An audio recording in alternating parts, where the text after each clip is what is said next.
Hello and welcome to our episode of Damsels After Dark, where we, your favorite damsels, dive into a book each week from cover to cover to rant, obsess, analyze, all of it. Today we're going to be reviewing the entire Folk of the Air series, including the two novellas, The Lost Sisters and How the King of Elfham Learned to Hate Stories. Such a long title. It really is. As always, this review will contain spoilers, so if you do not want the series secrets revealed to you, please come back and join us when you're ready. Without further ado, let's jump into it.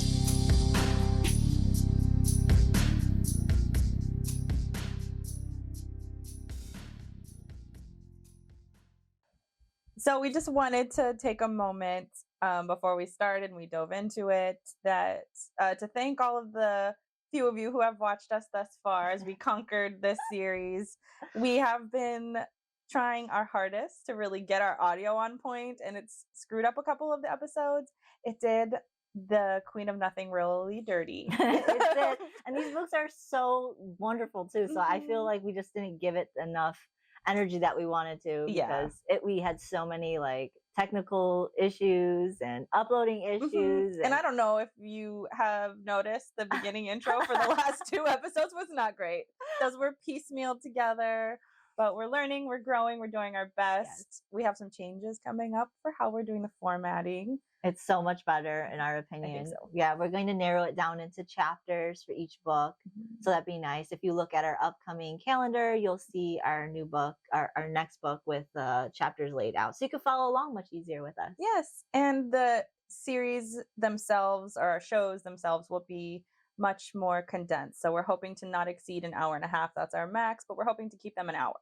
So we'll have a lot smaller, more palpable reviews and more book walkthroughs. We say that they're reviews, but these will be more walkthroughs. So we'll go a couple chapters at a time so that we can fully digest them, so that we could give each book and series the proper not digestion. We're devouring it, I should say.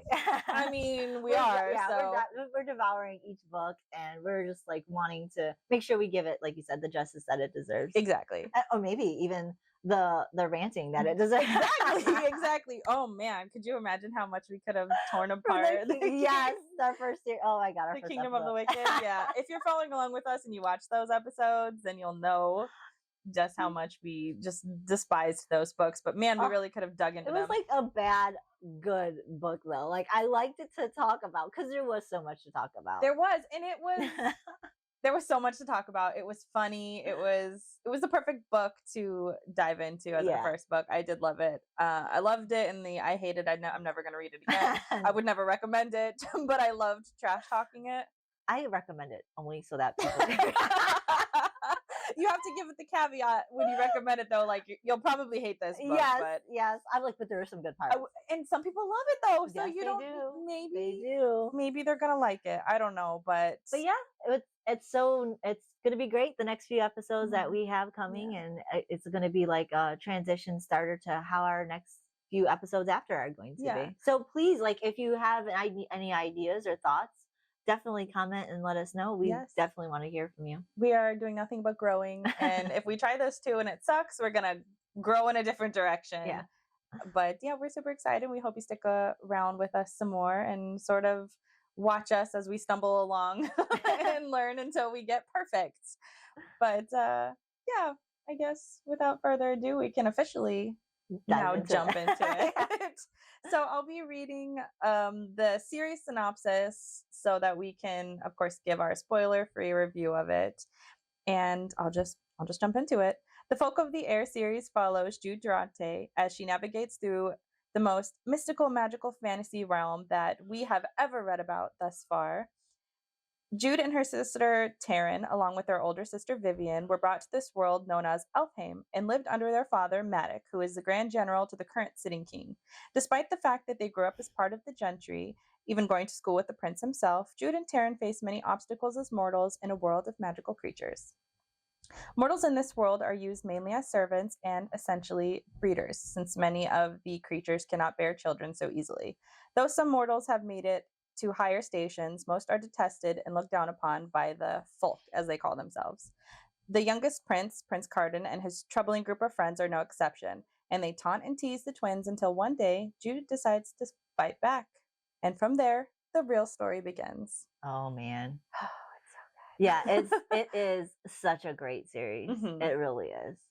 So that's the sort of synopsis overview that we could give. We didn't want to add any more because, well, I feel like adding any more would just give too much information away. And if you are here for the spoiler-free section, then that's pretty much all I want to give you. I don't want to tell you anymore.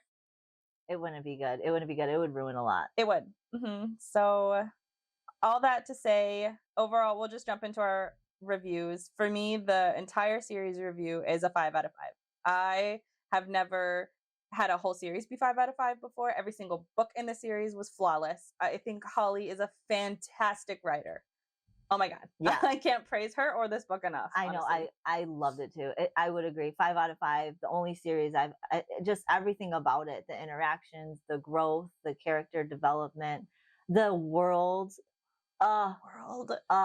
It was just fantastic all around. I don't even know if there was anything about the book I didn't like. Well, we did kind of discuss about how much partying goes into the book, but it wasn't a deterrent to anything that they were doing in the story that would hinder it from progressing. It was such a good book. Yes. Or series. It was such a good series. And as you mentioned too, and as we mentioned in our synopsis, the world is incredible. The fantasy, like if you're looking for a fantasy book, this is a great fantasy book. It's got pixies and goblins and tree people and deer people and fae and mortals. Like it's everything you would want. It has toad mounts and reed mounts. God, like toad mounts. Yes. Like even she gets descriptive in even the mounts, but she also doesn't go into it so much detail that it's just annoying. Yes. It's just the right amount of detail. Almost sometimes she even just throws it in and you're just like, wait, what? What happened? She just acted like it was a normal day in the book that, she would just talk about something and it was flowing through like a normal day. And you were like, wait a second, you can't just go over that and act like it doesn't. Toad flew somewhere or something. Yes, I don't even know how that works, but it like the world itself is just great, and how she manages to, I don't know, is it set in real time? I would say from the book writing year, I would say yes, because it's almost very. It seems like it's very in tune to. Which I believe she wrote the first one in 2018. Yeah, she just finished the final one in 2020, so it is very modern day. So I guess what we didn't mention pre-COVID into COVID, yeah, right? Well, we didn't mention in the synopsis so much, but there is transitions between being in this world, the Elfhame world, into a mortal world. So when we're talking about it being in present time, the mortal world and things that are going on there, which we don't spend a whole lot of time there, but when we do get a peek into this world, it is modern day. Yeah. They're going to the mall. Yes. They're wearing mortal clothing. They're wearing human yeah. Like today clothing, hoodies and things like that. So it does feel very present day, which I was surprised about because I wasn't expecting that from this book. Yeah, she has elements of the realm itself, and then almost like, because there's different types of magical beings in this, so she lets you see little parts of their world as well. So when she goes into the mortal or human realm, she does touch on that so it's like you get to see little bits and pieces, but it's mainly based in Elfhame. And also, Elfhame can be that magical fantasy, old-timey that you want it to be. You can have the floating candles and the lanterns and all of that, while also sometimes getting dragged back into the real world. Yeah. Which I did like because it feels more almost real. Yeah. Like this world does exist alongside our modern day world. I loved it. Yeah. It was great. Great. And again, as you mentioned, the character growth, phenomenal. If you're looking for a strong female lead, yes. If you think Farah is a badass from ACOTAR, come read the Folk of the Air series, because I have never met another one quite as great as Jude. She is awesome. The only thing though is if you're looking for a spicy book, I wouldn't say this is it. This is not. It does have romance in it. Enemies to lovers type thing, enemies to lovers, but it's not, you don't get that full on spice level if that's what you're looking for, but the tension buildup is there. It is a true enemies to lovers, because again, if you have been following along with us, when we read The Kingdom of the Wicked, that was touted as a enemies to lover, and that was the fakest enemies to lover I've ever read. I wouldn't have. Even I would say Akatar is kind of a pretend enemies to lover. This is a fucking enemies to lovers. Yeah. This book is, yeah, they're truly enemies. And they're around teenage years, so you're looking at like between, I think when she's first introduced, she's like 17, I want to say they go into 19, maybe 20 when this over time. She's very good about talking about the timeline. It's mentioned like, oh, there's many months later, and it's very subtle, but it's in there if you really wanted to build your timeline. Yeah, I'm not confused about the time of the events of things that are happening. Not at all. Am I trying to pinpoint when things are happening? It is very clear. Yeah. This happened then, this happened then. Very orderly, and it's on the POV of the main character, the female main character. So there will be times when you're just like, oh, I wish I would have seen where this happened or that happened, but it is the POV of the main character, and that she does stick with that throughout the book. Yes. I don't think you get to see another character's point of view. No.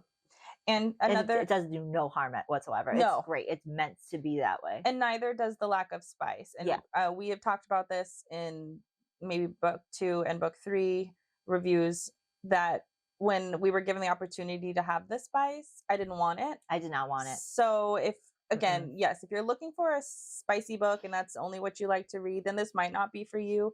If that's not your sole driving point for a book, then this might be for you, because it does have that element of romance and love. It's just not it's a fantasy book. It's just a fantasy, and that's not the point of this book. The book isn't to give you your book boyfriend. The point is to watch Jude navigate through this world, and it's more political. It's more, we were fondly referring to it as the young adult Game of Thrones, which it 100% is. I would and just like in Game of Thrones, there's a little bit of romance is happening, but I would even say there's bits and pieces of it where you're just like, this is very Game of Thrones. Yes, like you could pinpoint, Game of Thrones. So yes, it is a definite young adult, and when we say Game of Thrones, we're meaning like it's heavy on the violence, it's heavy on the political.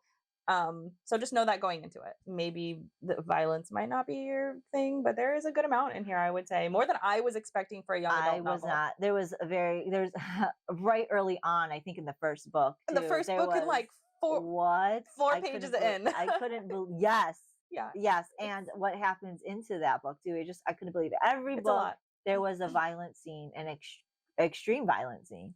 So I wouldn't recommend anybody very young reading this book. No. No.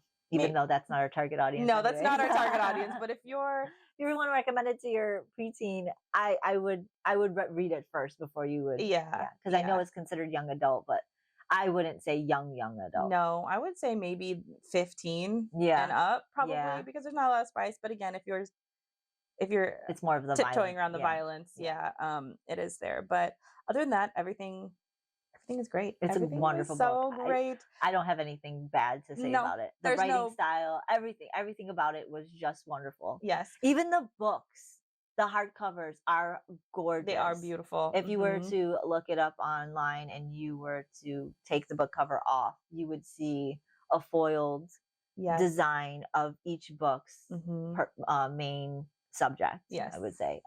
Surprisingly, the last book we didn't get any of the spoilers on the cover of the book, but on the cover of the last book there are so many spoilers. There are, which you don't know until you read it. So it's nice.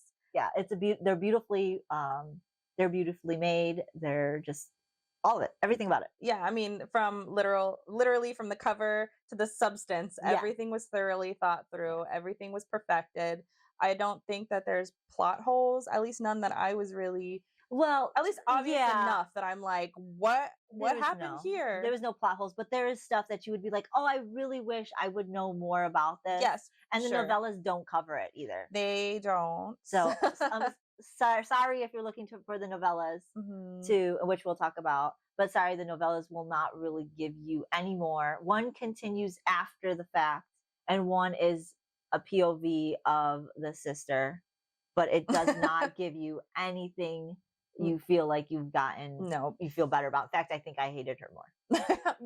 That is the one thing I did hate. Let's put that out there. I hated her sister. Yes. And I don't want to say why. But not as a reason to, like, I hated her sister because she didn't write her well enough. No, it's like her sister No. was a piece of shit. She was meant to be. She was meant to be hated. Yes.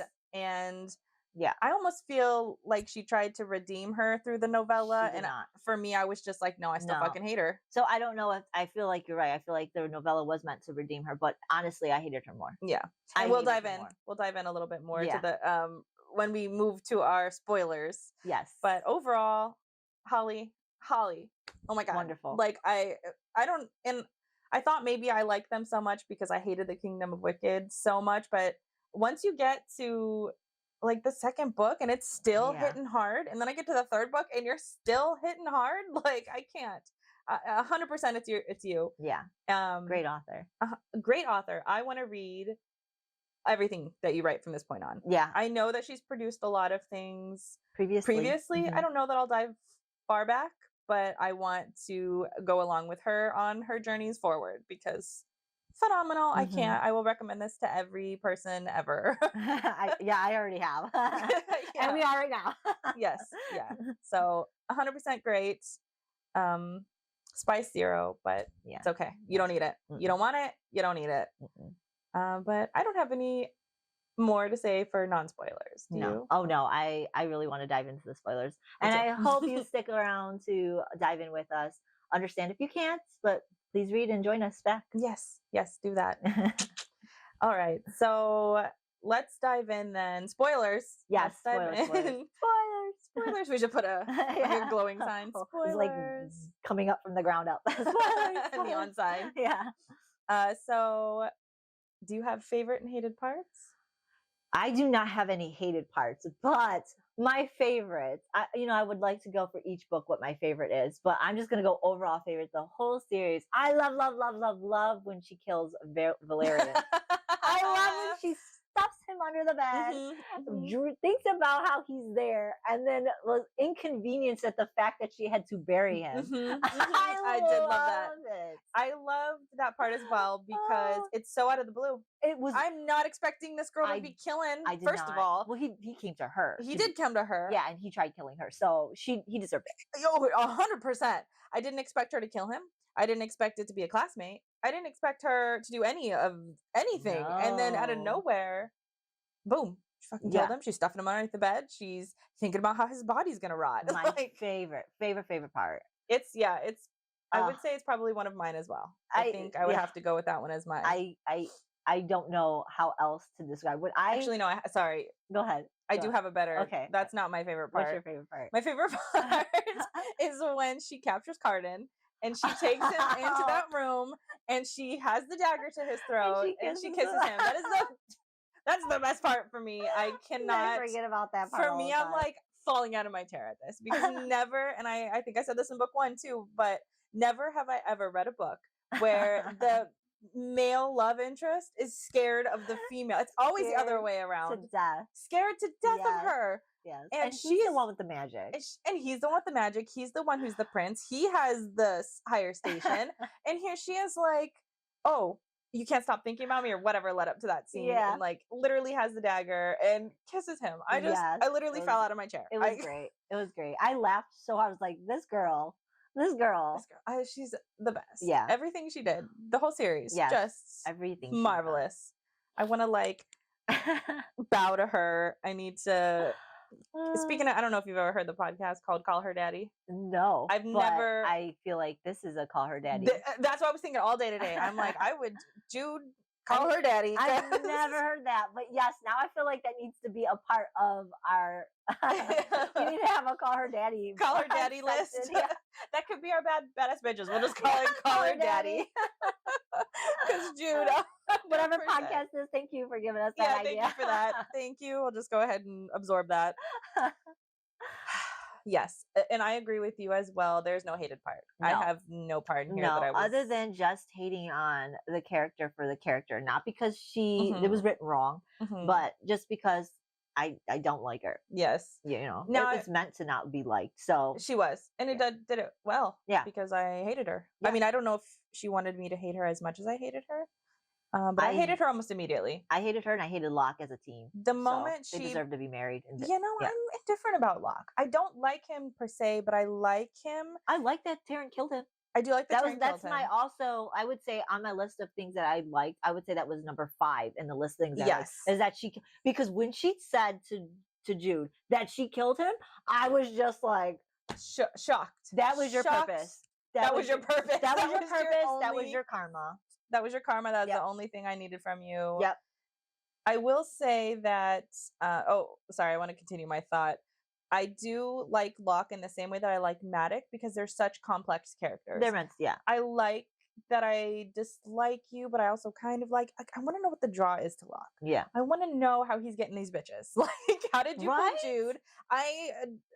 Anybody could have pulled Taryn, I really think. You just... She didn't. We'll get into it with We the will. novellas, but like, I agree. I feel like Taryn wasn't liking Locke to like Locke. No. It could have been seriously anybody. But Jude did. And our girl Jude is way too really smart for did. this. You know, I wonder. She made points though when she was talking to him. It was just fun.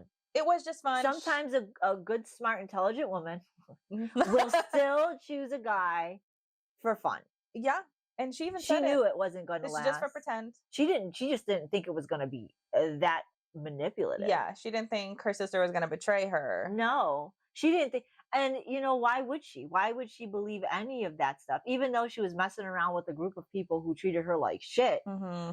She's, if you think about it, everybody in her life has been this way, so she didn't know any different. And she's young, so of course she's gonna experiment with a bad guy, which out of the group of guys, you wouldn't have thought he was the worst one. No. And also she succumbs to the same girly feelings regardless of how badass she is, because Locke was doing what fuckboys do, where they make you seem like you're the special, pretty, amazing one that caught the fuckboy's attention and he can't resist you. Like, he did that and he played that card well, and she cautiously went into it, but then was never anchored down by it. So when she found things out, she was like, she's never anchored down by any guy. Though she may have played and had fun, but she did not like make any movement or decision or anything based off of another guy. Nope. If she did, it was purely because she wanted herself to have fun that day. Yeah. So I don't feel like Locke pulling her was some kind of Locke achievement. I feel like it was Jude's decision to allow herself to have a little bit of fun with a fuckboy. Yes. Yep. And sometimes that just happens. Sometimes that does happen. Yeah. I mean, it was shitty because of the things that happened and took place. But you know what? Ultimately, Locke got himself killed by the one girl he didn't think was going to do him in. Nope. Which, ultimate karma for him. Because he was fucking around way too much. Yeah, he was so annoying. He ended up being one of the worst people I hated. I know you said you didn't really dislike him, but Taryn and him went hand in hand towards a certain point that I think what it was is maybe it was the second book, or was it the end of the first book, right at their wedding? I think that's when I realized I fucking hated Locke, because up until that point I didn't hate him, but it wasn't until you discover that he was the asshole that tried attacking her. Yes. That's when I was like, I fucking hate that dude and I hope he dies. Yeah. You know, I should feel that way. I should. I don't know what it is about Locke that I like enough to not hate him. It's the same like you said, it was for Maddox. It's the same with Maddox. It's because like I want to hate Maddox, but I don't hate Maddox, and I should, because of how he kills her parents. He does all this shit. And he like does all this stuff to her. And like even keeps it to where he like makes it so difficult during the whole transition from when Carden turns into a snake. So like I should hate him too, but I don't. Yes, it's the certain level of like cleverness that I appreciate with Locke and with Maddox. Even though you do things that I don't like as a character, I respect you. I don't necessarily like you, but I respect you. Like, I don't hate you. No, I hate Locke, but I do like Maddox. Yeah. I do like Maddox in the sense that you're just talking about. Yeah. There's something about Locke that even with that cleverness, I don't like him. Yeah. Because I did appreciate that cleverness in the beginning. But that once he did that. Once he turned on our girl. Yeah. I was like, once he almost killed her, because he was trying to kill her. Yeah.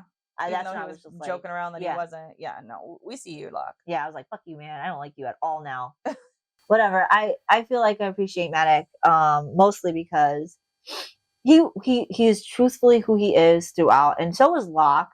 But Maddox, even though he stabbed Jude, you know, like I feel like it was kind of like just who he was following, just like his path, because he killed her parents right off in the beginning. So it wasn't like this was any He stayed the same yet grew at the same time. I do not know how to explain that. Yeah, I think why I like them is because they're so complicated. They're not easily dissectable characters.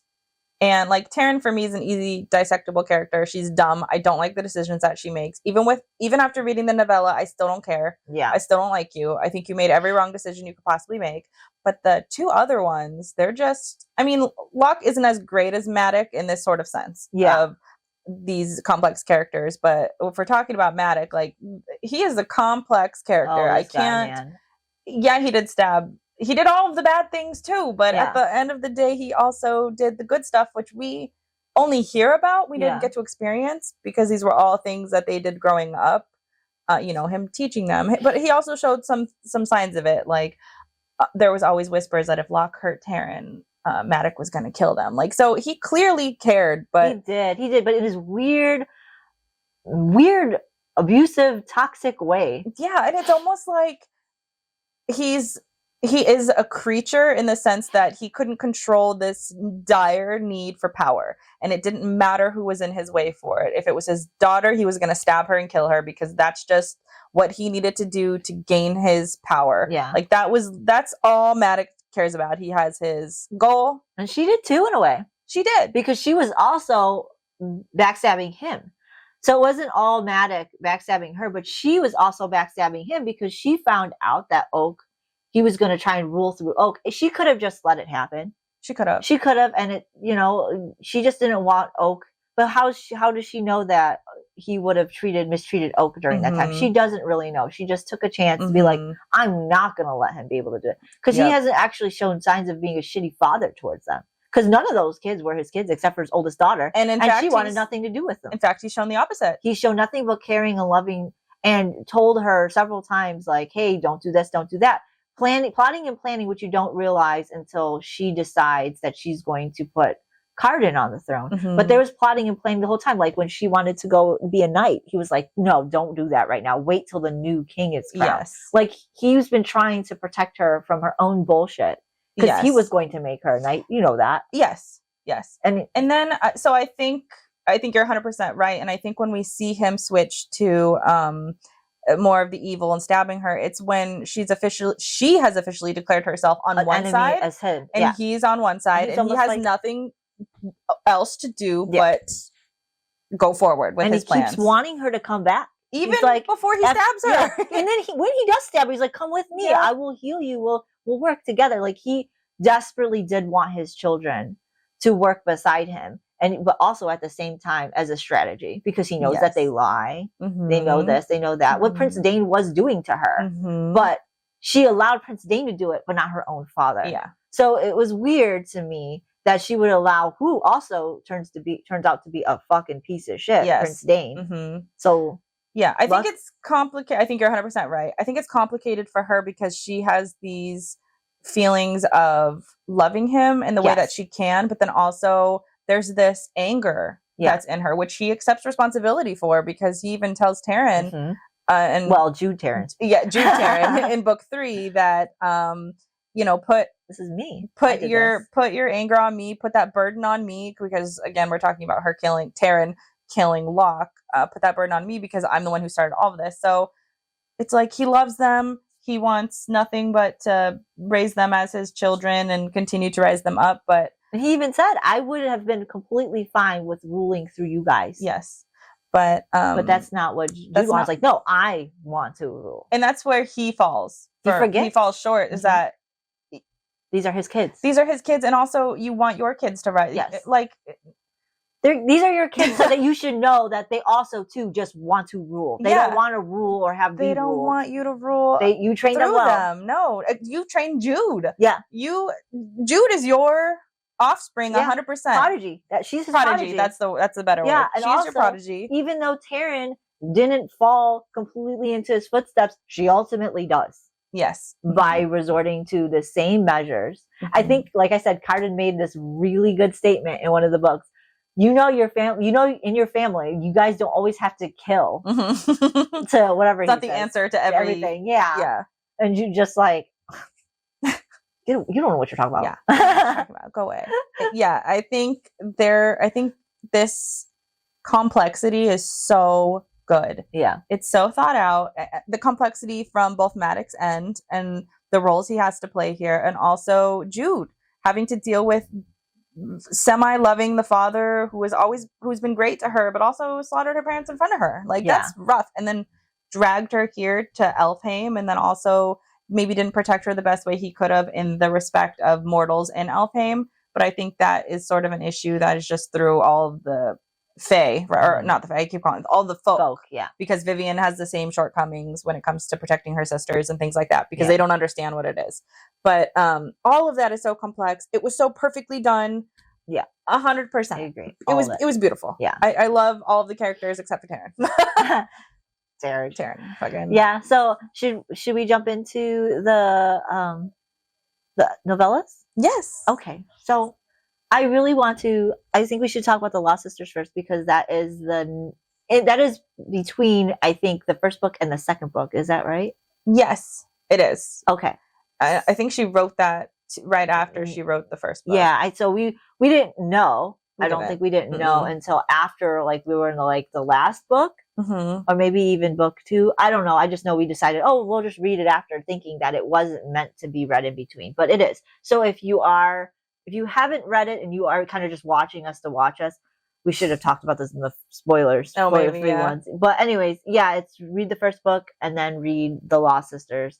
Even if you don't, it doesn't really matter. Even if you read it like us, it doesn't matter. Because you could read them as novellas at the end. It was 47 pages, just to let you know. 47 pages, and the content in it was strictly just Taryn trying to, it's almost like she's looking in the mirror, talking to herself, trying to explain herself as a way to try and figure out how to talk to her sister. Because at the very end of it, she says, I would tell you all this if it didn't make you hate me or something, or if you'd listen. Because she's really talking to herself in the mirror as if she's talking to Jude. Yeah, it was an interesting, essentially, her explaining herself for the decisions that she made and the things that she did that started the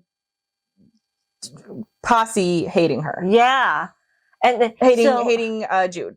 The only thing I liked about this whole 47 pages was the fact that you finally got to see what Carden said to her. Because remember, that's what Jude put him up against the wall. Yes, that's the only part. That the takeaway from this was that you found out 3 things. What Carden said to her, which was, I don't remember, something about you wicked girl. Oh yes, you knew that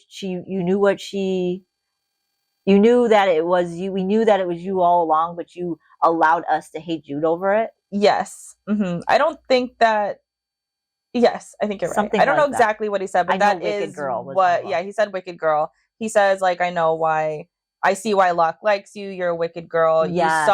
You saw what we were doing. You let it happen, and you liked it. Yes. Is what he said. Yes. And she denies that she liked it, but she did. Carden knows. Carden knows when.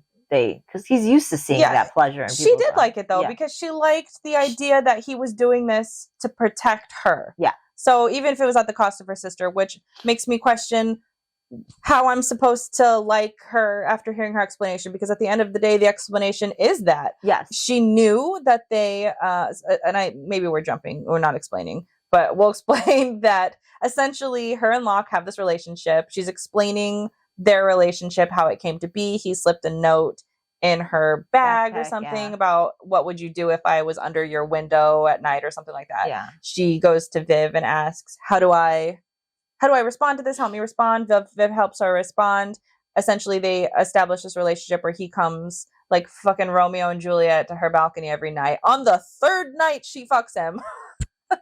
Yeah, I forgot about that. 3 nights, dude? I forgot about that. And then he stops coming over. Yes, and she gets upset about that. And it's kind of like he's manipulating her to feel a sort of way towards him, so that way she could continue responding towards him and his antics.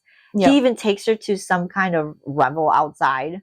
And she meets with this guy, which is important because this is the reason why she ends up fucking her sister over. So she meets with this guy who's like a musician, and he likes her and fucking Locke is like, go see him. Kind of like pimping her out to him. Yes, it was gross. It was so gross. And she does it anyways. And she's like, oh, and she's flirting with him. They have the night together. And then Locke comes up and approaches her, I think kisses her or whatever, and makes it known that now he's with her. Yes. And so the guy, the musician, gets super upset and is pretty much heartbroken. Yeah. And so the next night, she's off on her balcony listening, and she could hear the revels from a distance, and she could hear the musician playing and singing a song about her. And she was like, that's it. That's what I want. Yes. I want to be known. I want to be loved, and I want to be respected. And I don't care how I get it, but I feel like Locke is the way to do it because he's a storyteller and he created that night for her. Yes. So, and he also told her that he could show her how to create her own nights like this, her own storyline. And so that was really intriguing to her. And plus, she was desperately looking for a way to stay in Elfhame, right? Because the idea, even for Jude, was that they both needed to find a way, a place in Elfhame, because they're mortals and people don't like them. Jude's way was through becoming a knight. Yeah. And Tyrion's way was marriage. And so marriage now she figured out it wasn't just marriage, it was she figured her path. Her like designated path was to marry Locke because he knew a way to create stories to allow her to feel loved, respected, well known, to pretty much be in the hierarchy of like all the royalty, but not because she's already considered royalty, but well respected and loved. She wanted her name to be mentioned and sing songs about her and parodies about her. I'm supposed to like this one better. I'm supposed to like her better. It did make it worse. It did make, because now it's not for love. It's for love of the need to be popular. Exactly. In a sense. It's like, really, you're going to be a mean girl now to be popular? And you're going to date the fuckboy so that you can be popular? Like, and then, so she creates, she goes to Locke and tells her, these are my circumstances. Yeah. And I want to say, what did she say? Something about marrying me? Yeah, you have to marry her, and then you have to say that you'll love me until you die. And he's like, well, shouldn't you say till you die because you're the mortal? And she's like, no, because my name will live on with you. And but things that I liked about this is our different point of views that we get from the events that happened in the first book. Yeah. So we see the river incident from a different point of view, which I really liked. We see, we learn what he whispers to her, which I really liked. And then we also saw, there was another event that we saw from a different point of view that I'm now blanking on. But no, I feel like the event just makes basically what Taryn, why she chose the route she did instead of going on her sister's side, is because she wanted her name she wanted to be popular. I feel like that is the ultimate reasoning for this book. Yes. Yes. Other than which that, is so stupid. Yeah. Other than that, I don't think there was really anything coming out of this book that you felt like you were getting from. No, I wish though that it was longer, even though I didn't like her reasoning. I don't think it justified anything that she did. I wish it was longer. I wish that she would have written this after all the way to the end of I wish she would have written it at the same time she wrote that novella, The King of Elfhame, because I wanted to hear this story all the way up to when she kills him. I want to know everything that happened. That's the story I want. I wanted a novella basically get a little bit of why she did what she did, but go into, I think the novella should have been a letter to why I killed Locke. Yes. You made me do this against my sister. You made me do this. I think if it was geared towards that, realizing, not a letter to her sister for forgiveness, or I don't even think she did it for forgiveness. I think it should have been a looking in the mirror right after she killed Locke and about to go to her sister and how she's going to explain this to her sister. Yes. I think that would have been really looking good. In the mirror to talking to her sister should have been a twist of, you don't understand why I did it, but this is why. Yes. And I'm going to tell you. Not an apologetic letter. And I don't even believe this was an apology. It was more so, this is why I did it. But I think it should have been after she killed Locke. She's talking in the mirror, trying to figure out how she's going to tell June, I need you to help me. That is the novella. I think that would have been really good. I would have, because I liked this. I like seeing Taryn's point of view. I get that she, in the beginning, falls hopelessly in love and it sort of snowballed out of control. But at the end of the day, you still chose yourself and your schemy fuckboy over your sister. And that forever has you just X'd out of, you're fucking X'd. Go away. Nobody likes you. But I liked seeing these different point of views of situations that happened. I thought it was really funny when she says, when when Carden whispers those things to her, and she's like, and then out of nowhere, you came up and pinned him up against and grabbed him by the throat. Like, I loved that side of it. Again, when they're in the river, I loved this point of view, and she's saying, I got pushed into the water and I'm freaking out, and then I see you get pushed out and you're floating. Like, she's very much saying these things to her sister. And so we get that point of view. I loved it. I just wish it was longer. When she said, I see that you put your feet in the ground, but I feel like you did that purposely to stand your ground. That part too, because Jude mentions that she does. She's like, I'm going to sink my feet in. Yes. And even so, Taryn's point of view, almost like reading it from Taryn, almost you get the idea that everybody there is also thinking that. Yes. Because she is the outsider from Jude, of course. And being able to read it from Taryn's point of view, you almost get a glimpse of everybody's probably seeing it this way too. Yes. Getting a view of Jude from an outsider's perspective was great. Of these big moments that happened was great. But yes, at the end of the day, she literally did sell her sister just to be. And like, was happy about it. Carden called it. She was happy. And during these times too, Locke is saying, trust me, like, it's okay. I've got it together. And when Taryn finally puts it together that he essentially made it seem that he was going after Jude. And then so that way, because he knew Carden liked Jude and he knew it would piss off Nicasia, because again, we know that Jude or Nicasia and Locke had a fling. So he's stirring up the pot over here. I think he's lying. I think he's a master of stories. Well, he even said in one of the books to whoever it was, it wouldn't have mattered what window I knocked on, because he wrote the note, put it in Taryn's bag, but honestly, he didn't care at the end of the day because he didn't know what window it was. Yeah, he's like, I didn't even care what window it was. So that's the thing. So he's lying. He's not really here to protect her. Yeah, he's not doing this charade over here to fucking turn everybody's eye to protect Taryn. No, he wasn't doing any of that. He was doing this just for his own simple pleasure, to stir up the pot, just to watch what happened, because that's what he does. And so the fact that she bought into it and allowed him to come on in is so stupid. But anyways, it was a great novella. I wish it had been longer. And so for that, I gave it a 4. Yeah, I want to say I gave it a 4 too, only because I thought it was going to continue into her killing Locke, but then I realized this book, and that's why it's important, because it does stop into continuation for the Wicked King. If it were a novella for the whole ending of the book, I would have been like, oh, it's missing a lot, but it's strictly for that portion. But I want a novella of her killing Locke. Yeah, I want this to be way longer. I wish she would do one maybe at the end of every book. Like, I would be interested to know what happens while Locke and her were building a home. That would have been kind of crazy, because she was fed up with him. She even said it. She's like, I was fed up with him. Yep. I would have liked, not this book, but like in the other books. Yep. I would have liked it all the way down to when she killed him. Like you said, her working up the courage to go to her sister to tell her, hey, I need your help. I killed Locke. That should have been the end. I would have loved that. Yeah. That would have made it a 5. Yeah. It was still great.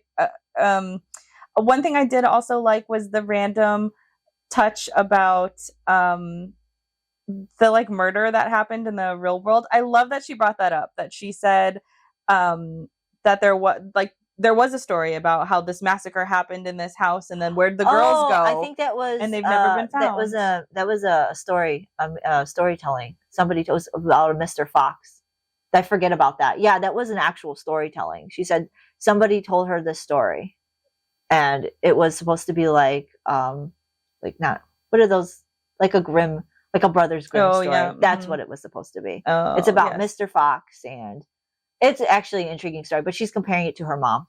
Yes. But she does touch on how she was in the papers, like their event that happened in the mortal world where Maddox came and killed her mom and her dad. Like that was a story in the newspaper. I thought she meant like, I thought you meant the Mr. Fox story. Oh, no, because in the beginning, those were interesting. In the beginning of the novella, she compares her mom's story, the death of her mom, from the paper to the same storytelling that she would have gotten as a child. It's like a Brothers Grimm story. And she's like comparing them to, she's like, was my mom stupid like that girl? Yeah. Like all those other girls? Was my mom stupid? Because she was dead. And the Brothers Grimm story, I'll call it that. Mr. Fox story, all the brides were dead too. Yes, he was killing his brides. Yeah, it was an interesting callback that she was doing back and forth. I forget. Yeah, she did get to read the newspaper clipping and stuff like that. I did like that they did that. It seemed like there was it wasn't really a lingering question, but it was nice to have that sort of come back around. Yeah, come because back around. they And were saying clean that the up. girls were missing. Yeah, missing. And they never said that they were dead. They were just missing because their items were taken. Their items were taken. So it was very like murder mystery about what happened in the mortal world. True crime. It was true crime. Yeah, I loved it. It was a loop I didn't need closed, but I like that she closed it. Yeah, it was very good. Yeah. So 4s across the board for The Lost Sister. Yeah, I would still recommend reading it if you're going to read this trilogy. I would say read it. It's good. It's good just to have those points of view. And then the second novella is The King of Elfheim. It's so beautifully done. It's illustrated, by the way. Illustrated. I got it in hardcover. I kind of want to like take it off and show you because it's so prettily done. It's so prettily done. So yeah, I mean, you could go, I think, on Amazon or I don't know, any site. I guess you would buy the book and you could view the images, but it is illustrated. Mm-hmm. I wouldn't have illustrated Carden that way. Or Jude, for that matter. But they're cute illustrations. I've got some better ones. Yeah. I'm so glad you do. But yeah, they're cute illustrations. Yeah. It's a good book to the collection. It sticks with the true form of how the other books are. They got the foil on the inside, like on the cover of the book. If you take the dust cover it looks like the first book. Yeah, it's so prettily done. I love it. I love it. I love it. I had to get it for my collection when I found out it was illustrated. I was like, yeah, because I was just going to get it on e-reader. Oh yeah. And then I was like, oh hell no, because FYI, Lost Sisters is only.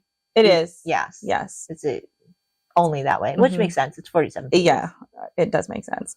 Can you imagine an illustrated picture of Taryn killing Locke in there? If it did extend, actually, no, I wouldn't frame it because I don't want any picture of Taryn.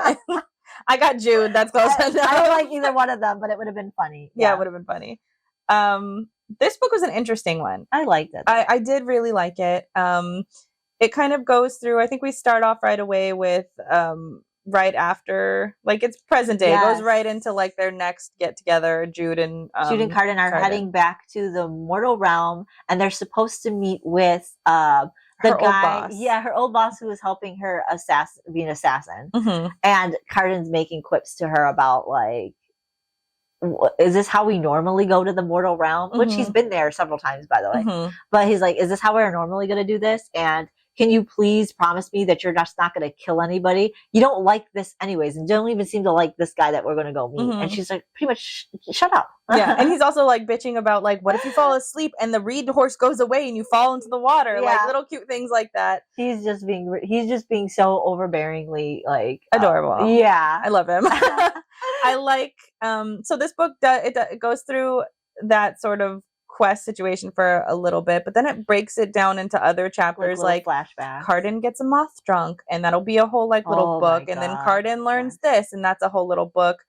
I loved how they did that. I liked seeing things from Carden's perspective when he was younger. I like getting more views of that. Yes, and I liked seeing his points of view again from the interactions with with Jude. They're very small of the back. So like, you know, when you're reading this book, you're thinking you're going to get a lot of, there's bits, it's mostly a forward story. It's mostly a progressing story from what happened. But however, when he does go in the flashbacks, he's not telling a lot of flashbacks of him and Jude, which you would think. And I really wanted that. Mm-hmm. It's of him and Nicasia. Yes. Which I had to read about them kissing. I had to read about them holding hands, him like thinking about he's going to be king of the undersea. I'm glad though that they did show that for one reason only. Even if Locke didn't split him and Nicasia up, he was not going to stay with her. And I think I needed that. I didn't need it like this though, but like you didn't need it graphically in your face. No, but I did want to know that Carden didn't just take Jude because Nicasia was because you know there was parts in the series too where I'm like, is he still in love with Nicasia? Holding her hands and shit. Yeah. No, this novella made me realize he was done. Yes. Before he even got with Jude, because he went to the undersea and he felt like he was trapped. Yes. He was never going to do it. No, he wasn't. And she needed to know that. I wish she would have known that. I don't know if she did. You think she found out that he just stopped loving her? No, I don't think he did. Because he stopped loving her before Locke. I don't think they had that conversation. I think the Locke situation happened and he just sort of was done. Like he just called it at that point. I as much as I didn't like reading a bit of their romance story, I did like seeing Cardin's fallout from it. I liked that he gets drunk. He is upset about it. He is, but he knew. He knew. Because essentially when we get to this point in the book, he's been under Dane's his household for a while. He's been in his shadow. Dane's been raising him, so now he's fully embraced his position as the evil's overindulgent prince that Dane has sort of carved him to be. And then Nicasia comes from the undersea, and everyone kind of wants her because, again, whoever's beside her might get to rule or gets extra favor because she's the queen of the undersea. They have she's not the queen, she's the princess of the undersea, but she will be queen, and they have, of course, the treaty between them. So everybody is sort of wanting her favor. Ends up being Cardin who gets it because he's just so lovable. Even though he was not being lovable to her, he's like, I don't give a shit about this bitch. No, he was trying to like dismiss her, and at the same time, it intrigued her. And then because it intrigued her, Cardin now was intrigued. Yes. And so that's how they ended up becoming lovers. They ended up making a group for themselves, finding their other outcast assholes, I guess you could say, which is weird because bullies aren't usually the outcasts. They're usually the popular people. But in these books, the outcasts were the mean people because they were like the group of royals who were actually mistreated, who no one cared about. Yes. And so they formed a group together, and that's pretty much how he describes it. But also you get to see Cardin's, like, he was trying to act like he wasn't a nice guy.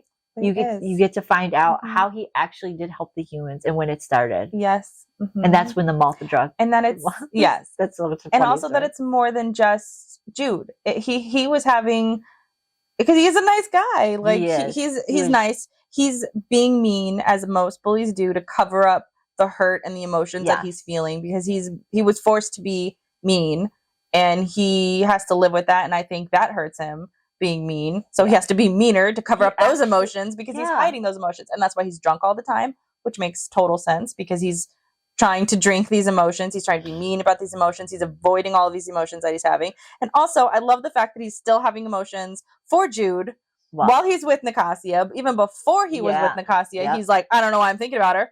I don't need to be thinking about her. Exactly. That's what I was saying. It's like he was falling out of Nicasia's love for her a long time ago, because he was so intrigued by the way fucking her round ears. And, like, you even see a picture of it in the book. Like, it's almost like I feel like those illustrations were him drawing her. Yes.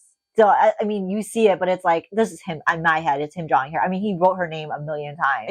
In a book. And like, you even get to see where, I think this is where you get to find out where he got the Alice in Wonderland book from. Yep, from his sister. Yeah. Who was friends with Vivian. Yes. And I guess it was the only sister that was pretty much nice to him. Yes, the one sister that was unfortunately killed. And like the first book. Yes. She slit her own throat, which is so tragic. Yeah, that was a good one. Yeah. it is. It was the fucking Red Wedding of the Game of Thrones. It was. But yeah, also you get to see that not only did he save humans, but he saved humans who actually abused him, because Dane used humans to hit and strike Cardin. To whip him on the back. And he tried to play it off like, I'm getting rid of her so she doesn't have to hurt me no more. He's not going to use her to hurt me, but he actually helps her. And tells her, hey, just go to this place. Like, he's trying to play it off like he doesn't care. But he actually saves these people who are actually hurting him. Yes. Because that's a good person. He is a good person. So you think that he's a piece of shit in the first book. But when you read this, it's just like, all the way up for a while, you think he's a piece of shit. But yeah, it's actually just him trying to figure out how to be, make his way and survive. I mean, he's lived through trauma. And so we're watching somebody who's a good person at his core, dealing with the amount of trauma that he's dealt with, of having abusive family, of having a dysfunctional household, it was like even down to his mom. Like, he was suckling off of a cat. Like, this is the world that he grew up in. So it makes more sense. And we kind of see this already through the books, but it's nice to see it a little bit more. And I loved seeing his relationship with Nicasia, even though I didn't like so much of reading about it. I liked at the end of their relationship when we see what actually happened. and that she essentially, they threw a big revel, and even he was saying, so like, sorry, I'm jumping ahead. They throw a big revel. He wakes up. He's in, I don't know, like a room, and he walks to his room, and Nicasia and Locke are on the floor naked. And that's how he finds them. And even then, he's desperate to make it okay. He's saying in his head, like, just tell me it didn't mean anything. It was a one night stand. You're just having fun. Just tell me this, and it'll all be okay. And she doesn't. Because they're fae, so they see things differently. And well, that's what Locke said. I don't agree with Locke. Because even Maddox says it. They all say that. They've all mentioned that a few times. Cardan does kind of love closer towards the human love in this sense, but at the same time, it's like, I feel like he's saying that to her because he can see past it, because I feel like in the Fae realm, it's kind of acceptable. And I think they mentioned it a few times. Maybe I'm thinking of a different book. I don't know. But they mentioned it a few times that they kind of just have this thing where they go about and have fun and have their own ways. Do you think he would be okay with it if Jude was fucking some other guy? No, Cardan wouldn't. I said Cardan likes to stay closer to he also has affinity for humans. Yes. And some of these Fae do. Yeah, okay, maybe some that's of the Fae have an affinity for humans, so they take human lovers, and then they love the way that humans love, but not the Fae who take Fae as lovers. You're right. Yes, and that makes sense too if you think about how he did the marriage thing too. Like, he does like the traditions of. Yes, he loves the traditions. He likes the human books. He likes the human realm. Mm-hmm. He likes immortals. Yeah, even though we're made to think he doesn't. Yeah. But yes, so he walks in on them. He's trying to let it happen. Yeah. Just tell me. And then she doesn't. And so that's kind of what does it for him. And then he sort of makes that decision right there to just cut it off. And then she comes crawling back to him eventually because Locke even tells her, don't come crawling back to me. Yeah, don't. And the fact that he accepted her back as a friend, I was also like, how could you trust this bitch? But he does. And they end up being friends, and they end up fucking with Taryn and Jude, and that's when it sort of starts, because that's when Locke starts planning the thoughts that he's screwing with Taryn. Yeah. When he's screwing with Jude, and then that pisses Cardan off, and that's why he starts messing with Jude. So all of those two things happened perfectly. Well, all of those two things. Yeah. Those two things happened perfectly and kind of coalesce to get him to start being the bully towards Jude. Jude, yeah. I feel like in this book, I wanted more of those parts where Jude was away. You don't get it in this novella. And that's why I'm going to rate it a 4 out of 5 instead of a 5 out of 5, because there's still bits and pieces like, oh, I really wanted him to talk about the whole time when she was in undersea, when she was exiled. No, you don't get that. You get a little, which is great, though. Overall, the book is great. I just really wanted a little bit more. And then at the very end of this book, because the reason why it says learn to hate stories is because there's this troll. What is it? Is it a troll? Goblin? I think she's a troll. Yeah, she's remember. Something like that. In the beginning, she meets Cardan when he was a child, tells him this story, and the story changes periodically throughout the story. Mm-hmm. But the core moral of it is that the moral always will change.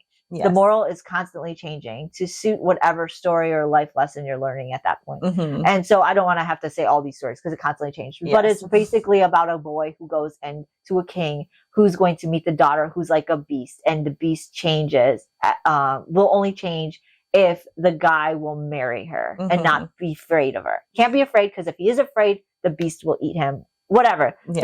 That's really what the story happens. But at the very end, he meets with the same troll, because this troll is supposedly going against one of the high queens or kings. Yes. And he finds out it's this troll that he had talked to throughout his childhood. Yes. Mm-hmm. And so he tries to go there without Jude. Yeah, well, Jude, that's what the mission was. Yes, that's why they were going there. She was, yeah. And I love that he outsmarts Jude a little bit. Yes. Because he realizes who it is. And then he sees that Jude is going to outsmart him by leaving early without him. And so he's like, no. Yeah, so he leaves earlier, which is great, because when he does, he meets up with the troll, and the troll recognizes him, or goblin. I don't know what she is, but recognizes him immediately.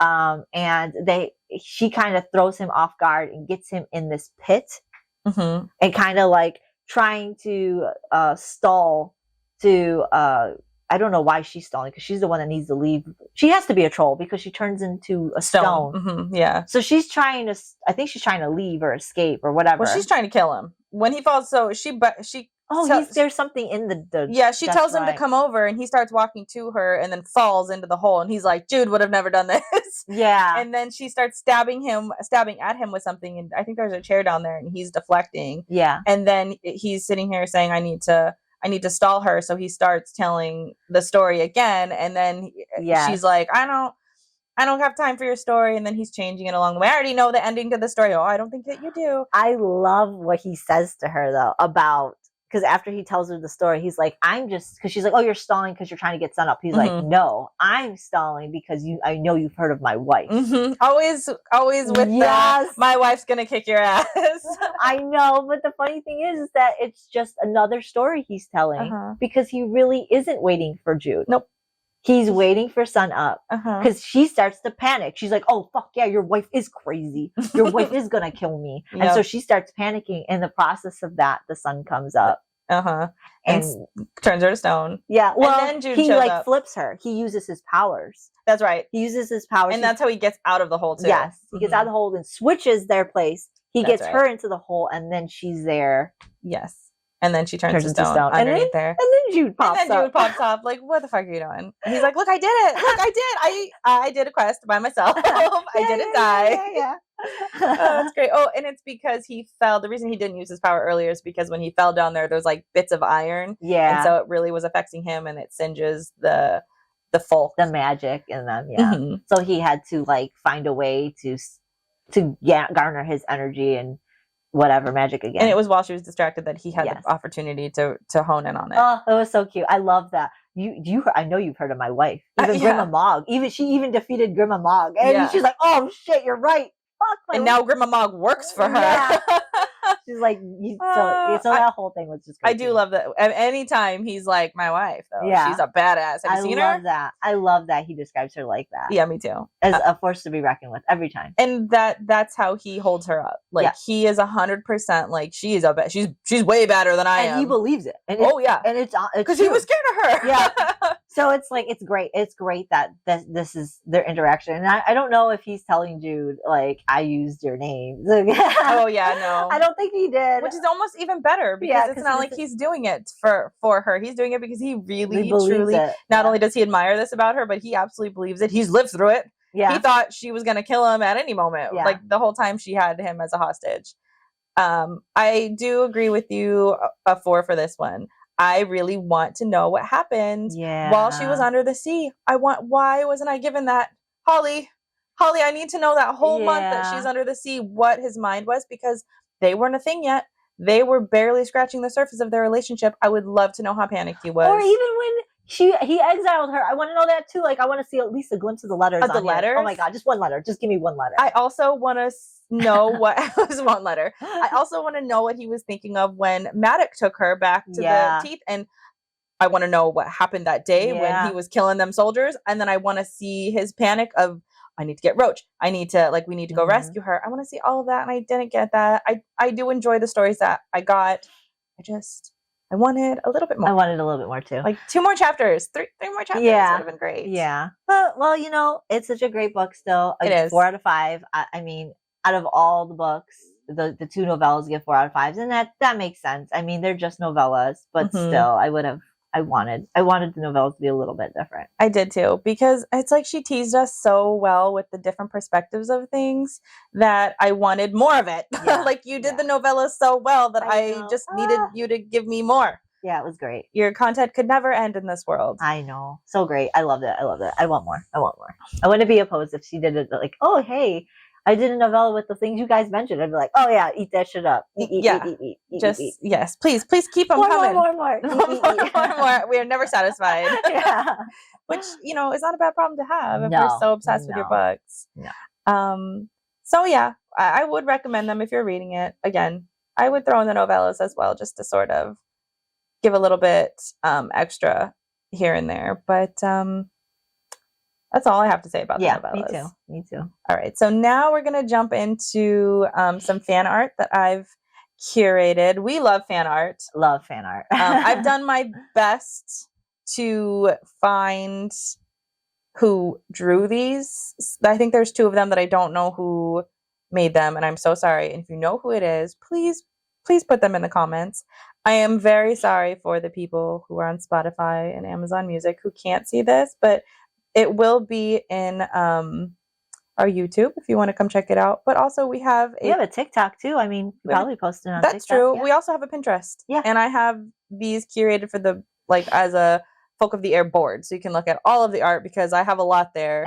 I spend my days looking at fan art, and so I have a lot pinned there, and so you can just go there and look. But I'm going to show Kristen because she hasn't seen them yet. No, I haven't. So you guys can look along with her. So I did my best to find a picture of everybody because I like to know everybody's appearance. Yes, I need to know their face in my head. I like to have an idea of what they look like in my head. Okay, so the first one is going to be a poster of everyone. Oh, how cute. And this one is a full cast photo by Emily Snaith _art. And I love this one because we've got Nicasia is so pretty. We've got Nicasia, we've got Taryn and Baby. We've got Oak and Oriana. I don't know that that's how I pictured. I did not picture Oriana looking like that. Oh, I do picture Ariana like that. I didn't picture Viv like that. And then we got Heather even. Oh, wow. And we got because her pixie haircut. And a pink hair. Oh, I didn't picture Matic like that at all. Oh, wait. You just wait until we actually bring some Matic up. Okay. I love the Cardinal Jude there. I love the snake. The snake is wonderful. The Court of Shadows. Oh, yeah. We got Bomb, we've got Roach, and the Ghost. Ghost, yeah. I love it. This is a beautiful one. Makes so much sense now. Why? Because in my head, I don't know what Roach looked like. So I'm assuming that's Roach in the middle. Yes, that's Roach. Because Bomb and Roach are supposed to be together. Yep. So it's just like, it was like, why would you like him? So it makes sense. Yep. And I love the little oak seeds that she has around. Acorns. Yeah. All right. And I'll show you the next one is by Color Anomaly. And it's Nicasia. See, I always thought Nicasia was going to be beautiful. Yes. And I'm glad that she is, even though I don't like her. Yeah. For some reason, I thought she had blue skin, but no, apparently she does not. For some reason, I thought she had blue skin too. I thought it was just a lighter blue and her hair was a darker blue. Me too. Yeah, I don't know, but no other artwork has her. She's gorgeous, though. She is. I love the ears. I love her ears. I love the fish scale armor she's got going on. I love the pearls. Which is even like a netting, like fish scale netting. Which is such a callback to her actual, the descriptions in the book, because their attire was always weird. Like she was wearing a shark skin dress at one point. She was wearing some weird ass shit, which I loved. They were able to still piece in the weird descriptions and make her look beautiful. Yes, I loved it. Because I can't imagine it in my head. I'm like, I'm probably picturing this horribly. Yeah. But they did a great job. They did a great job. It looks beautiful. She's gorgeous. Next one is Locke. Now, I don't know who did this one, but I'm obsessed. Oh, my God. Right? That does look like a Locke. I could see how Locke pulled these 2 girls. I like the glasses. I like the touch of the glasses. Too. I also love the mushrooms growing out of his head. Oh, yeah. Those look like golden snitches right there. They do.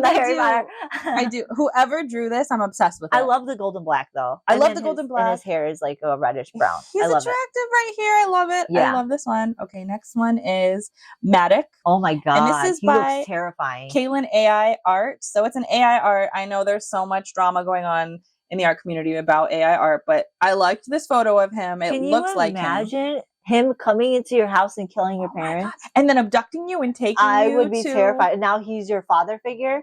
Yeah. No. Okay. So I'd be terrified. No wonder why. And so him competing against her? Yes. He looks exactly how I would picture him. Though I will admit I forgot he had green skin. I was gonna say I didn't realize he had green skin. I was thinking of him really, really tan, like a caramel skin. Yeah. But that look, but a caramel skin. Yes. But yes, no, this is terrifying. Great. This is what makes sense. Yeah, I like this photo of him. Now I found another one that I just have to show you because I loved it. It's the yassified version of Matic. It's the hot version of Matic. It's a softer I was like, version. oh, That's hi, a Matt. that's a softer, younger version of Matic. I think Yeah. if he would have bust down the door and took me and kidnapped me, I don't think I'd mind. No, this one though, I'd be fucking terrified. I'm terrified. This one looks like okay. Yeah, I'd be like, oh shit. You're taking me, kidnapping me. Okay. Well, okay. I'll go with you. And then the next one is made by Rachel Hankey 27. Oh. And it's Roach and Bomb. She made both of these. He looks like a young Matic. He does look like a young Matic. Yeah, he does. I like these. I love Bomb. They make Bomb sense. Is so pretty. Yes. So was Mom always a darker skinned? Yes. Okay. Mm-hmm. I love her as dark. Because I was going to say, I hope she was. I couldn't remember, but I'm glad. She looks like Storm from X-Men. She does. And I'm in love. And I love that she has this white fro that's like a bomb. I love it. Yes. Like the aftermath of a bomb cloud. Yes. I love it. And Roach looks generally how I pictured him, just kind of like a roach. Yeah. Just kind of gross. I'm sorry, Roach. I like you. I love Bomb. She looks like Storm. She does. And I love her. In this one, they look cute together. They do look cute together, even though he's a hideous creature. Yes. They do look cute together. Yes, I see it. Okay, and so this is another group shot. We've got Card and Jude and Dane. So beautiful. I like Viv here. Piece of shit in the center. Yes, I like seeing him though. Like I like that she put him here. But you know what? I wouldn't pick. He doesn't look like a killer in that picture. And that's probably why. Yes. It's so much more crude what he did, just because he looks really soft. I would see Ghost. Ghost is gorgeous. Ghost is handsome. Why is he beautiful? I know. No wonder. Oh wow! No wonder he was. Oriana though is beautiful. Yeah, Oriana's beautiful. I wish that she is deathly beautiful. She is. Yeah, I wish that we would have got Locke in here though. But somebody curated this, so this isn't from one specific. Dane looks too young. I always imagined the brothers older. I was gonna say this because also if you look at Belkin, I was like, oh, Belkin. I would have never. I think they're I sent all you. So gorgeous. I know. Well, they're Fae, so they're full, so they're supposed to be. But I think I sent you another photo, a drawing that somebody did of Belkin, and I was like, how is he handsome? Because we were joking. I think we were just talking about how or something. icky and gross he was, and probably old uncle vibes, like old creepy uncle vibes. And I'm looking at pictures of him like, wait a minute, maybe not. I take it back. Wait a minute, Belkin, you might still get weird me. Though. Still weird. It is still weird. Next one, I thought you'd like this one. It's Roy Ben and Kay. Cute. Yes. Okay. So apparently, Holly has written other books, obviously, but there's like a modern day fairy tale one that talks about these two and their backstory. So some of her previous books are sort of in this world. Okay, we should. So we read might have to check them out. Yeah. I love these two. Cute. They're gorgeous together. Oh, and sorry. Also, I know we were having a conversation before about whether or not she was mortal, but she lived in the mortal world. Okay, that makes sense because I swear somewhere mortal came about it. So she is clearly not mortal, but she did live in the mortal world. She's beautiful though. And then of course there's a bunch of Yeah, pictures of Cardin. This is my favorite though. That's so I just kept this. This is by, and I hope I say this right, Nikki-san. I love this. Once you see this, I'm like, there are no other pictures of Cardin. Like this is the picture of Cardin. Because you put that up, I think, on one of our TikToks. Yes. And I love it. Like there's no more. This is Cardin. I don't need any other. That's my Cardin picture. That's the one I wish was illustrated in this book. Yeah, for sure. It's just great. And I imagine him sitting on the throne with his legs up like he was doing and just like sitting there just lounging, like that. Crown tilted. Because also, I forgot to mention, and I think it is in the last book, Oak gives him a Burger King crown. Yeah. Oh, that's and right. He's like looking in the reflection. He's tilting it, and fucking Jude's like, oh, Cardin. Typical Cardin. Yeah, a fast food crown. He's got a tilt on his head. How cute though! It is so cute. Cardin's so cute. So by the same artist too, we get this one. I love that one. Did I see this one before? You might have. This person has drawn a couple of them that I've used. It looks like anime, and I wouldn't have posed if this wasn't anime. This would make it an amazing anime. Right? Holly. Holly. Please. I would watch the crap out of that. Yes. I would recommend this shit to everybody. Yeah. All right. So then this one, I'm obsessed. Ooh. This is by the same one. Okay. Pay attention to detail. Look at that throne. Serpent. The whole, or the crack down all the way to the throne. Oh, where's the broken crown somewhere laying on the floor? I would love it. Beautiful. I love how she's standing there almost defending him. Mm-hmm. Oh, that's a good tattoo. Don't tempt me. Don't tempt me. That's a beautiful tattoo. Just like the whole thing. Yes, it's gorgeous. I'm obsessed with this artwork. I love it. Oh, that's my favorite so far. Yes, this is my favorite. My favorite. I'm glad you found that one. Yes. And then the That's a final ones cute are of one. Jude. I think I've seen this one Now, what before. I wanted was pictures of Jude, not glamored pictures of Jude, which I did find a lot of, but I wanted like blood on her face. And I was even saying this to myself, like, somebody give me, I want her with a knife in a hand, blood on her Yeah. face. And then I saw this one was like, yep. That's nice. So I like got it. that one. Oh, I'm sorry. This one is by Chrissa Bug.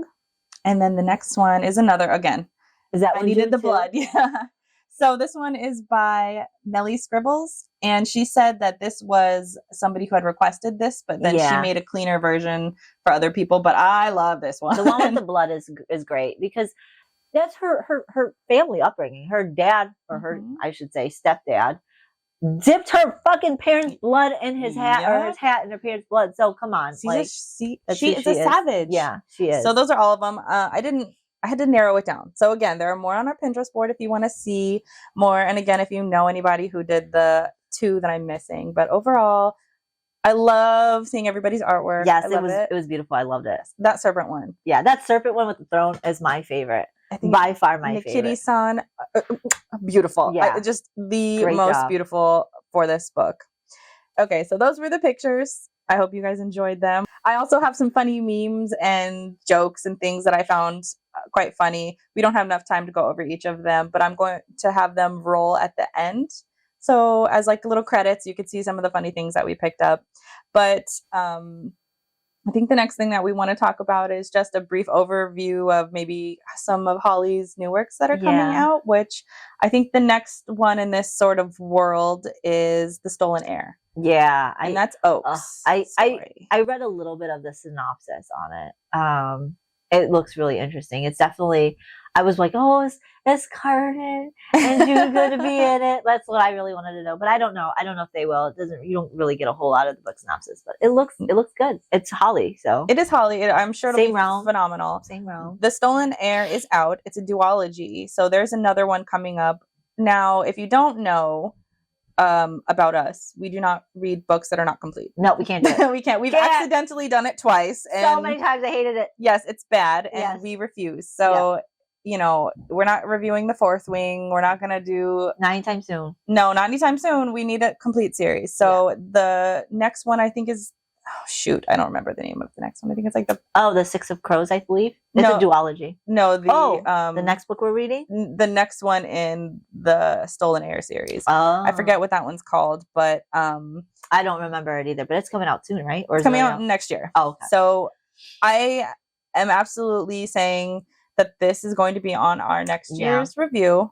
I would love to do that, but we gotta wait. We're waiting. Yeah, but just know that there is more stuff in this world. And as we kind of already mentioned during the pictures, there are other books pertaining to this world, apparently. So anyways, that's what's coming up next there. And so to finish off our fun episode, we're going to go back to our scoreboard, which if you don't remember from last episode, or if you're new with us, we have a running scoreboard of our badass bitches, which we're changing to Color Daddy list. And then we have book boyfriends and vicious villains. And so every book we're going to rank to see if the new people in these books have made our list. And I'll do as a refresher, my top are going to be for book boyfriends. I have my number 1 is Draco, which we'll get to later. Draco. My number 2 is Rysand, which yes, I say Rysand. My number 3 is Cassian, Azrael, and then we have Slade, which we will also get to. Yeah. Probably won't be for a while though, because it's not finished. It won't be for a while, yeah. But just know that that's my top 5. Shoot, I can't even remember my top 5. I know Reese was number 1. I think Draco was number 2. I want to say Cassian was number 3. And Slade, I believe, was number 5 as well. But I don't remember. I don't think that you completed your list. I don't. I think you're missing 4. I think I was missing 4. Yeah. I think there was one I was just like, no. And I don't want to put Carden in this list because I feel like he's just too young for me. I know he's Fae, but he's not the 500-year-old Fae. Nope. Yeah. He is 19. I 100% agree. And I don't think I could put him in. He's cute. If I were to see my daughter dating him when she was okay, well, after he becomes a nice guy, and he gets his shit together. Yes. I don't see myself in it. Now, if I were to read it for like a young adult or like we are reading. I'm like, oh, he's so cute. Mhm. If I was 19, I would gladly take him. 100%. But I am too old for that. I am also too old for that. He can absolutely be my daughter's book boyfriend. Yeah. I'm sure he will be. But yes, 100%. He's too young. I'm sorry. And I think I even sent you. I found something on what was it? On Etsy of a pin or picture somebody drew where he was naked, and I was like, "No, he's a child." Yes, we will not put that anywhere. No, we won't. If you're curious, you can browse the internet yourself. But no, we will not do that. No, that is almost like shameful for us to be like, when she sent that to me, I think I was like, I know I found it. I was like, no, and I didn't even see anything. No, like, it was blacked out because out. It was for purchase. Yes, but it was like even just the image I saw, I was like, no, not my Carden. He's a child. Burn my eyes. Burn my eyes. Yeah, it's don't want to. Nope. He is. Yeah, I 100% agree with you. Carden is not allowed on this list. Carden is not. I mean, if you're younger and he's on your list, understandable, but not ours. Not ours. Sorry, we don't need to disclose our age, but just know it's not 17. It is not 17. And so, and it's okay if you're 17 because we all once were 17, but we are not 17. Yeah, put him on your list if you're 17. He's a good one to have. Yeah. But yeah, if you ain't 500 years old, you're probably not for me. I mean, Draco is also not 500 years old. No, but he's older. I think they're like 24, 25. Yeah. They are older, and we'll get that. We'll get to that. Don't you worry. We're gonna get there. We'll help you out. Yeah. We'll help you see the light. So Carden, we love you. But no, it's a hard no. No, we'll pass you on to our daughters, our younger generation. Yes, our younger generation. Not for me. You got the attention. You'll get the attention. Yeah. Oh yeah. You don't need us. You don't need to be on our list. It's fine. All right. So next is the Call Her Daddy list. Ooh. And forever, Farrah was my number one.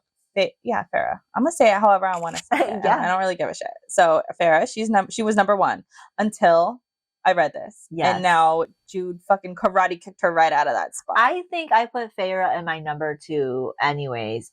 Even before I read this, because I felt like Farrah was still lacking a little something for me. She is a badass bitch, I'm not gonna lie, but like there was still some moments where I was just like, Farrah, what are you doing? Like the Tamlin bullshit. Yeah, she played a little bit too much with that. And sometimes I was getting really irritated with her and her enabling of her sisters. Mm-hmm. But if you haven't read that book, I don't want to say anymore. Yeah. But I felt like I was still lacking something from Farrah, even though I did love her. I think I mentioned Nesta was one of them on my Call Her Daddy list because she was becoming a badass bitch. She is a badass bitch. Even though she is an asshole, she still had a level of badassery. 100%. You cannot deny that. You can't. Yeah. Even if you hate her, even if she's a bitch. Yeah. She's a bitch for a fucking reason. And she has her. I want to channel her. Like I think about it. Like I really need to be Nesta right now. Like I need to channel that energy. Sometimes I think I am a natural Nesta anyways. So I'm just like, I can't hate on her, even though I do hate on her for not for her being a bitch at any reason. It's for mostly how she treated and acted. Yeah. So I feel like Nesta was definitely on my list.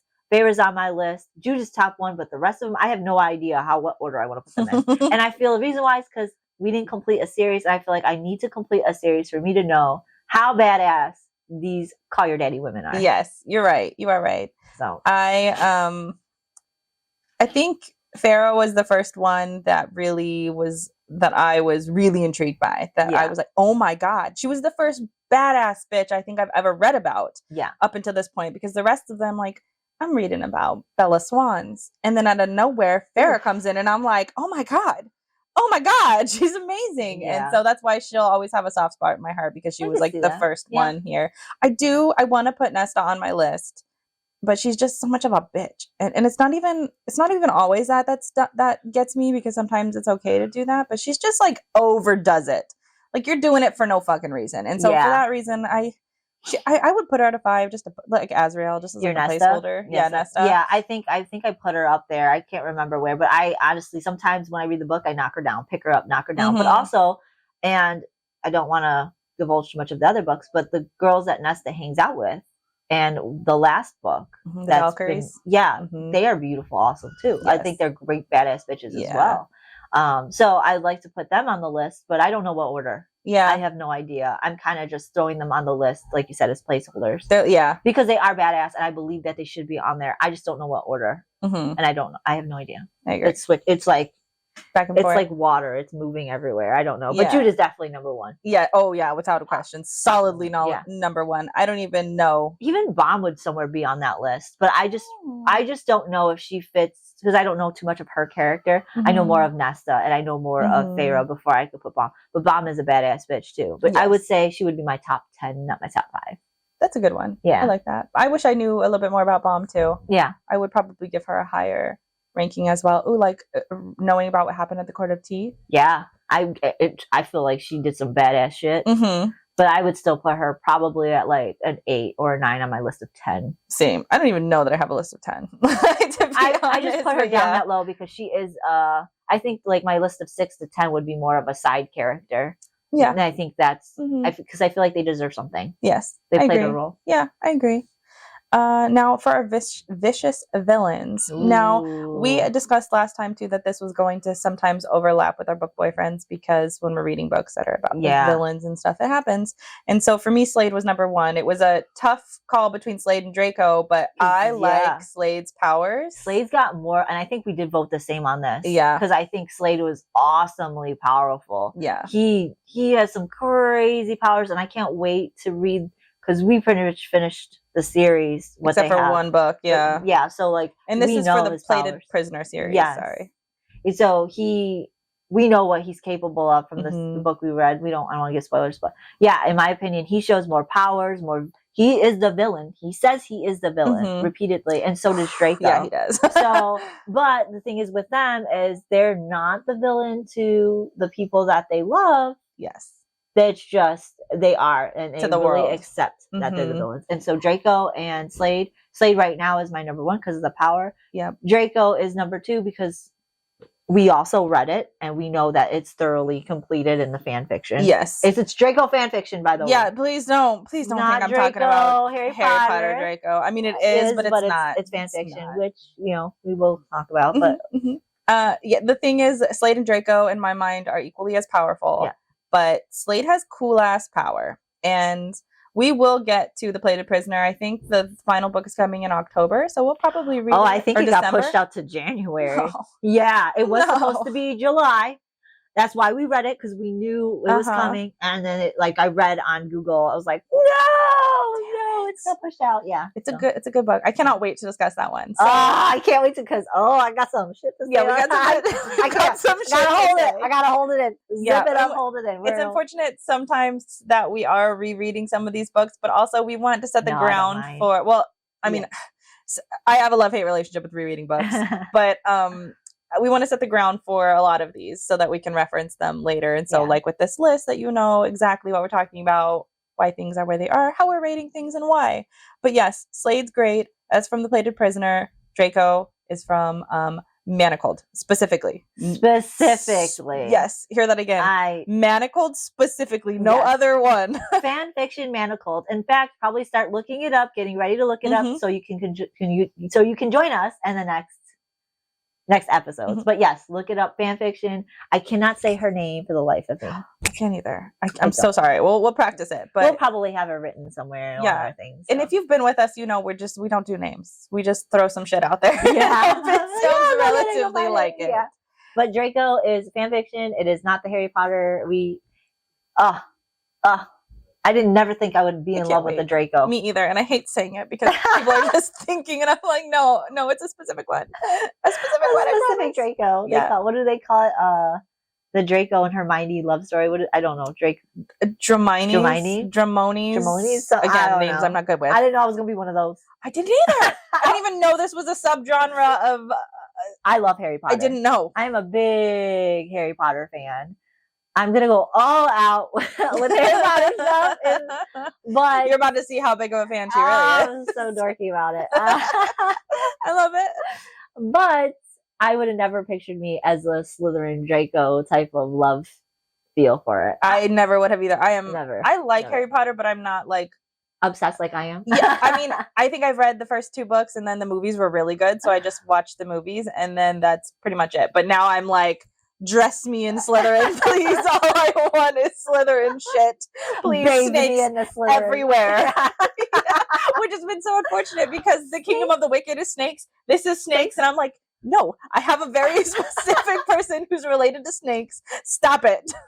And it's been wonderful though. Like even in this book, like the snake, the serpent thing, I would have never guessed he would have turned into a serpent. He turns into a serpent. And I'm like, why do I love this? Well, yeah, I hate this, but I love this. I hate it, but I love it.